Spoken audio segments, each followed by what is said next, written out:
Welcome back to my channel. I remain your brother, Ugo Austin. His companies manufacture their goods in China. And this isn't just from years ago. This is from right now. Because in October of just 2024, when he was running for president and he was talking about how we need to impose tariffs and we need to bring back American manufacturing. Well, as a businessman, he had a choice of what manufacturer he was going to use to manufacture the goods he was going to sell for his companies. And he decided not to have those goods manufactured in America, but decided to have them manufactured elsewhere. The Newsweek reporter that went into Trump Tower in October of just 2024 specified where these items that were sold there were made. The items that were for sale were flasks, jackets, baseball caps, woolly hats, and they were made in China. Shirts and jackets were made in Vietnam, and towels from Bangladesh. This is the exact same time he was trying to tell the American consumer how awful it was that we didn't have enough manufacturing in America. But when he could do something about it as a businessman, he didn't. And then even the Bibles. If you remember, he started selling Bibles during his campaign. The $59.99, that was the sale price for his Bible, but they were actually made in China for $3. He, as a businessman, was very good at ripping off the American consumer.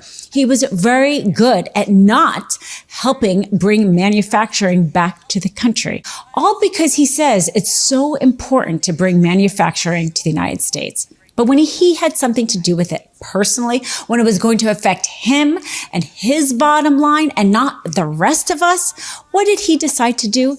But to make those goods elsewhere because they were cheaper and he could make more money off the American consumer and not bring manufacturing back to this country. I want to give a definition of what trade deficit is.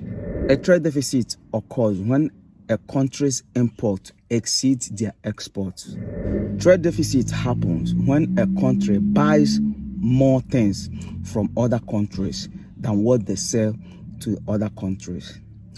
So in a layman's term, when you buy things more from others than what you sell to them, that is when trade deficit occurs. That means what you are using as an individual, as a country, is more than what you are selling to other countries. It's nobody's fault. Human beings, we evolve. What we need, we need. So for you as a president, as an individual, to balance the deficit, all you need to do was just to encourage local trades, encourage local manufacturers.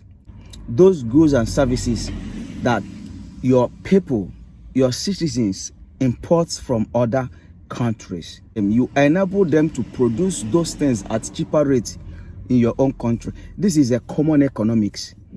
When you tax these goods, when you fail to do the needful, rather you impose tariff on those goods and services that your country imports. Simple economics will tell you that it is your citizens that will pay more. Your citizens will pay more.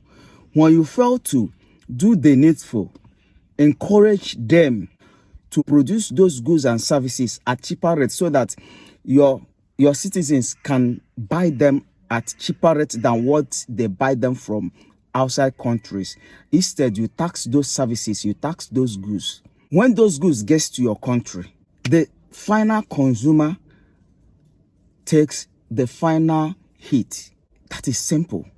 The manufacturers, the service industries would like to recoup their expenses. They will recoup whatever tariffs, thereby leaving the final consumer to pay the ultimate price.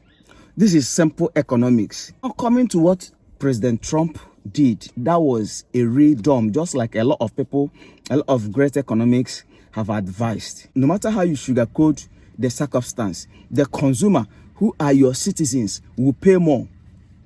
They will pay more. So these tariffs is just dumb. The best thing he would have done is to enable the producing industry. Those goods, try and get them produced at cheaper rate in your country. So America deserve what they get. America is going to reap what they sow. There is no two ways about it.